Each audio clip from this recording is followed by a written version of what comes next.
Servidores da Segurança Pública do Rio Grande do Norte decidem não paralisar as atividades nesta segunda-feira. Enquanto isso, a categoria médica e os servidores da saúde do estado aprovam greve geral a partir de hoje. E aqui no estúdio, uma entrevista com a advogada Monalissa Dantas, falando sobre a reforma trabalhista que começou a valer desde sábado. Esses são os destaques dessa segunda-feira, dia 13 de novembro. O Feliz News está começando.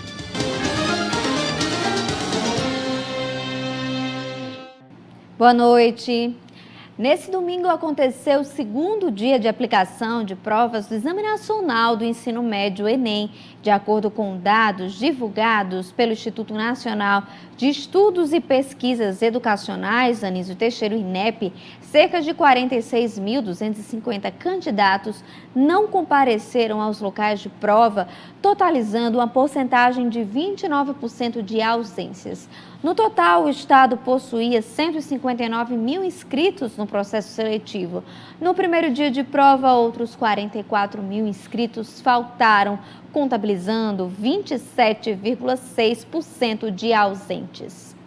E olha só, nessa semana, Natal ganhará uma nova técnica de enfrentamento ao mosquito Aedes aegypti, que é o transmissor de doenças como a dengue, zika e também a chikungunya. A nossa repórter Rita Oliveira está com o coordenador do Centro de Zoonoses e é ele quem vai nos explicar como será essa nova técnica.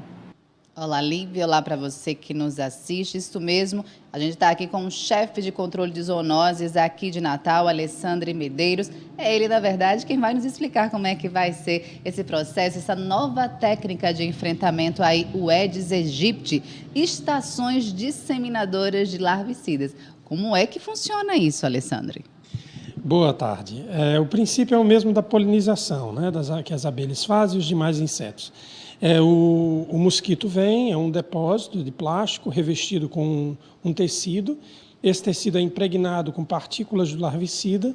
O mosquito vem, pousa, gruda na pele dele, né, na pele dele, as partículas e ele leva para os depósitos. É como se ele fosse um agente. É como se a gente estivesse utilizando o mosquito ao nosso favor. Exatamente, é como se a gente estivesse usando o mosquito ao nosso favor. Isso foi comprovado em um experimento, em uma pesquisa lá da Fiocruz do Amazonas entre 2014 e 2016 e por isso o Ministério da Saúde aprovou o projeto para disseminar para outras capitais, é isso mesmo? Isso, não todas as capitais, elas tinham que preencher determinados requisitos, entre os requisitos o que Natal já faz há mais de 2 anos. E aí essas outras cidades vão fazer o teste também. Agora, os primeiros testes têm resultados muito interessantes, né? A redução de até 90% da população de mosquito da região. Que bacana. E de hoje até sexta-feira, os técnicos lá da Fiocruz vão estar fazendo aí essa capacitação, vai estar fazendo aí, espalhando esses equipamentos na cidade. Como é que vai ser? Bem, eles estão aqui nos auxiliando, né, fazendo treinamento. Escolhemos para iniciar a implantação 2 bairros da cidade, o bairro de Nossa Senhora da Apresentação e o bairro de Felipe Camarão. Os 2 bairros foram escolhidos porque eles têm tanto muito caso humano, tiveram muito caso humano, quanto também tem uma população de mosquito muito grande. Então, são os 2 bairros onde a gente vai iniciar. No caso, serão larvas, né, de mosquito, mas eles chegam a eclodir, a virar o próprio mosquito. Isso pode aí aumentar a população dos mosquitos. Como é que funciona mais ou menos esse contraponto? Não. O larvicida, ele elimina, né, no caso ele é um hormônio juvenil, hoje o que nós usamos é um hormônio juvenil, ele impede o desenvolvimento da larva, então a larva não vai chegar à fase adulta. E se ela chegar à fase adulta, o adulto não consegue voar. Então, ele diminui, ou pelo menos evita o crescimento da larva para se tornar um mosquito viável. Nossa Senhora da Apresentação e Felipe Camarão serão os 2 primeiros bairros, né, a ser implantado aí esse equipamento, essa nova ferramenta de combate ao Aedes aegypti, e depois todos os bairros da capital potiguar serão contemplados? A ideia é essa, né, que a gente expanda para a cidade. Temos um período onde nós vamos avaliar os resultados nesses 2 bairros e a partir da avaliação dos resultados é que a gente vai expandi-lo. Sabe o período mais ou menos, se dura cerca de meses ou chega a 1 ano? Como é que vai ser aí todo esse estudo? Não, nós vamos avaliar durante o ano inteiro. Então, ao ano que vem é que a gente tem um cenário mais definitivo se vamos expandir e para onde expandiremos. Muito obrigada, Alessandra, por sua participação aqui conosco mais uma vez. Obrigada pelas informações sempre tão pertinentes e relevantes. A gente deseja sorte, né, nesse combate aí ao Aedes aegypti com essa nova ferramenta. É isso, Lívia, volto com você. Obrigada, Rita, pelas informações. A gente fica aí acompanhando o desenvolver, né, dessa nova técnica. E olha só, servidores da Segurança Pública do Rio Grande do Norte decidiram não paralisar as atividades nesta segunda-feira. A decisão aconteceu depois de uma reunião na tarde da sexta-feira entre os representantes dos servidores, do governo do estado e também com intermédio do Ministério Público. O governo do estado havia acordado com os profissionais da segurança pública a quitação do pagamento para esta segunda-feira, dia 13, com o objetivo de evitar a paralisação, mas contemplando apenas os profissionais da ativa, o que não foi aceito pela categoria que lutava pelo pagamento dos servidores da ativa, da reserva e pensionistas. Mas uma nova negociação ocorreu na última sexta-feira, dia 10, com a presença do Ministério Público, da secretária-chefe da Casa Civil e do secretário de Planejamento. É importante destacar que a Polícia Militar, o Bombeiro Militar, é composto do pessoal da ativa, da reserva e pensionistas.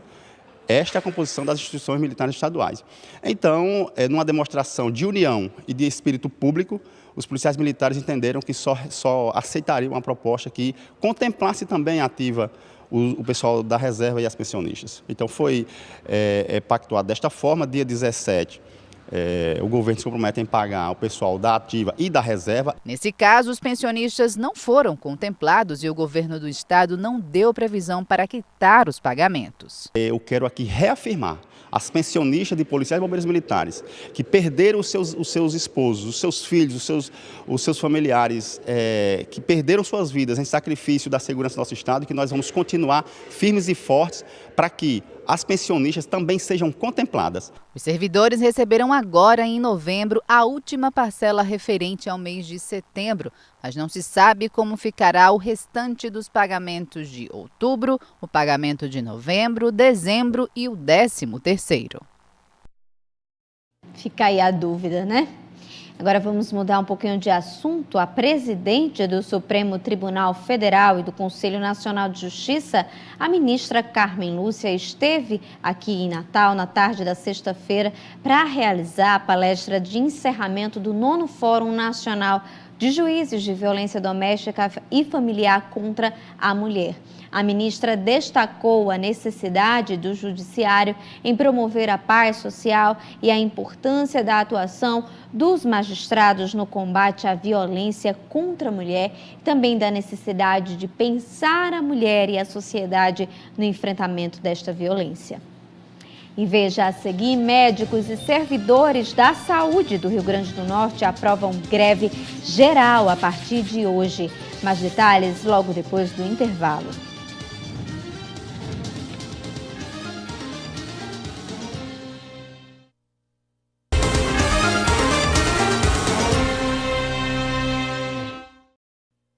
Voltando agora, vamos falar de esporte. O ABC venceu de virada o Criciúma por 3-1 no Frasqueirão. E classificada para a Olimpíada de Inverno, Isadora Williams conquistou nesse fim de semana mais um resultado importante. Confira o nosso momento esportivo.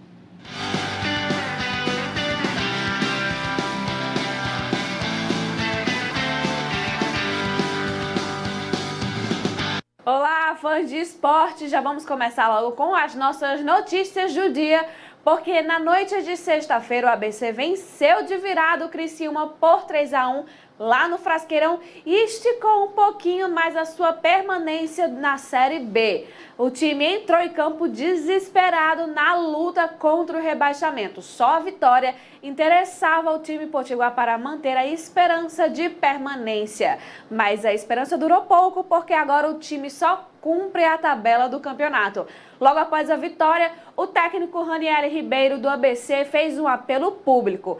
Ele quer a definição da diretoria para que o clube possa começar a planejar o ano de 2018, porque no dia ainda do jogo, o presidente do Alvinegro, Judas Tadeu, renunciou ao cargo. Ele já estava de licença médica. E no mundo da luta, parece que o pedido de José Aldo foi aceito, porque se depender de Max Holloway, o brasileiro terá sim a sua chance de revanche pelo cinturão peso-pena do UFC em Detroit no dia 2 de dezembro. Aldo tem um acordo verbal com o Ultimate e com o atual campeão para ser o substituto de Frank Edgar, que sofreu lesão no rosto na última luta principal do evento. Resta apenas a assinatura do contrato para confirmar o embate.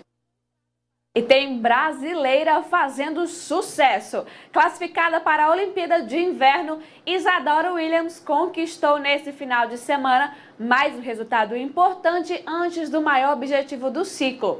Em Riga, na Letônia, a brasileira conquistou um ouro e uma prata na Litvânia Open Cup. Os Jogos Olímpicos estão marcados para fevereiro de 2018 na Coreia do Sul. Então, muita torcida, muita vibração para nossa representante nesse esporte que não é tão popular aqui no Brasil. Volto com você no estúdio, Lívia. Obrigada, Leonor. E olha só, a campanha Papai Noel dos Correios acontece há mais de 25 anos em todo o Brasil e o objetivo é realizar o sonho das crianças que enviaram as cartinhas. Vamos agora com a nossa repórter Rita Oliveira. Rita, fala para a gente a partir de quando poderá ser enviado as cartinhas aos Correios com destino ao Papai Noel. Olha só, Lívia, acho que as cartinhas já estão podendo sim ser enviadas, né? Vai ter aí o prazo para as pessoas adotarem as cartas. Quem vai nos dar mais detalhes da campanha Papai Noel dos Correios aqui no Rio Grande do Norte é a Natália Oliveira, minha xará de sobrenome, inclusive. Natália, seja bem-vinda, ela que faz parte da coordenação da campanha aqui nos Correios no Rio Grande do Norte. Seja bem-vinda. Fala pra gente como é que estão aí os prazos para escrever cartinhas e para adotar. Olha, as crianças já escreveram cartinhas para o Papai Noel através de uma parceria que o Correios tem com escolas da rede pública. Então, são escolas previamente indicadas pelas secretarias de educação do município e do estado, e essas crianças já escreveram as cartinhas. Nesse momento, a gente precisa que a população se mobilize e vá até as agências dos Correios, escolher uma cartinha, tanto pela história como pelo presente, tem todo tipo de pedido. Então, esse momento de lançamento da campanha é justamente para ir em busca dos padrinhos, dos Papais Noéis, né? De quem vai ser Papai Noel esse ano. E qual é o prazo para as pessoas irem lá adotarem as cartinhas nas agências dos Correios? Até dia 6 de dezembro, então a gente tem ainda bastante tempo, mas é importante destacar que quanto antes a pessoa for até uma agência, escolher uma cartinha e levar esse presente de volta para a agência dos Correios, para que a gente possa fazer a entrega até o Natal, para que a gente garanta que esse presente chegue até a criança a tempo para o Natal. Natália, são aí já mais de 25 anos em todo o Brasil com a campanha Papai Noel dos Correios, né? Muita gente tem participado, é uma história de sucesso aqui no Brasil? É uma campanha de sucesso, talvez a maior campanha de solidariedade dessa época do Natal do país, porque realmente atinge todos os estados e vários municípios no estado, não se restringe à capital. Só aqui no Rio Grande do Norte, uma média de 10 mil cartas por ano, então a campanha é grande e o sucesso dela depende da participação da população em ir adotar uma cartinha. Além das escolas públicas do ensino fundamental, outras instituições também são parceiras no projeto, né? Que as crianças podem escrever cartas, como o GAC e outras instituições, por exemplo? Isso, todas são instituições previamente já selecionadas, e porque os Correios ele faz um trabalho antes do Natal, que é de incentivo à educação, através do estímulo da escrita. Então, tem uma oficina junto às instituições, fazendo esse trabalho também, não apenas de doar o presente, mas para a educação também. Natália, então vamos reforçar o convite para quem nos assiste agora sobre o prazo para adotar as cartinhas e devolver lá o presente nas agências dos Correios. Como eu disse, o sucesso da campanha depende da população. Cada um de nós pode ser Papai Noel de uma criança esse ano. Os presentes são os mais variados, desde simples material escolar, bola, boneca. Tem criança pedindo caixa de chocolate porque nunca comeu um chocolate. Então, assim, é possível que cada um de nós faça a diferença no Natal de uma criança esse ano. Com certeza, desejamos mais e mais sucesso, que a campanha alcance muito mais do que 10 mil cartas, do que 10 mil crianças em todo o estado do Rio Grande do Norte, fora os outros estados do Brasil, né? Lívia, voltamos com você aí no estúdio.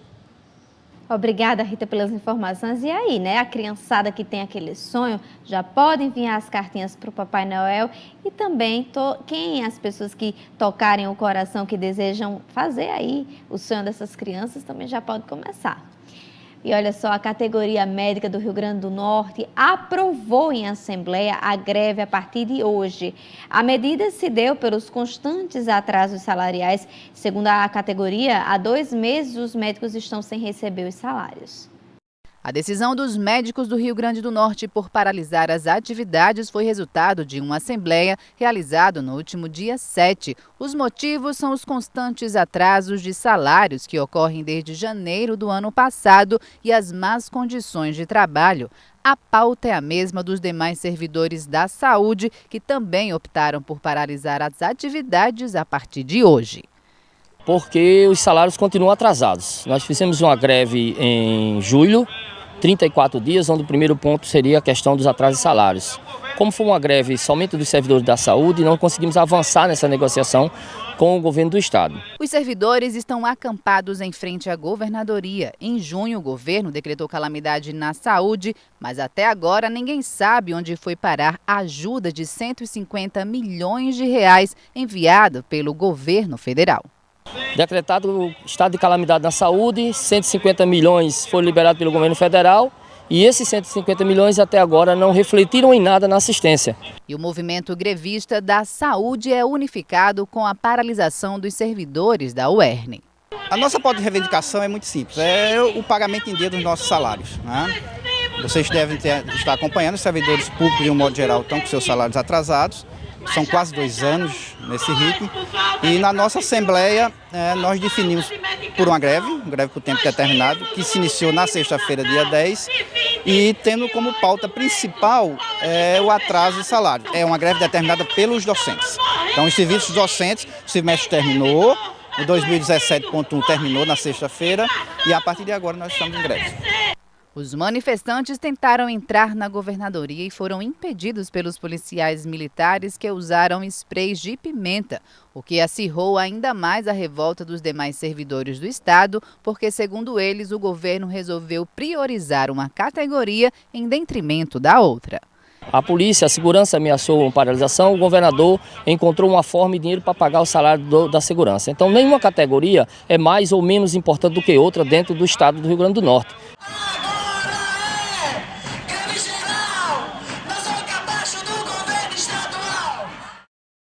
Que situação! E olha só, os serviços da saúde em urgência e emergência estão funcionando com os 30% dos profissionais trabalhando, como prevê a lei de greve. Mais atendimentos laboratoriais, como oferecidos nos Centros de Reabilitação Infantil, o CRI, fica totalmente paralisado. No próximo bloco, você acompanha uma entrevista com a advogada Monalissa Dantas, que vai esclarecer todas as dúvidas sobre as mudanças da lei trabalhista que começou a valer neste sábado. É logo depois do intervalo, a gente volta já.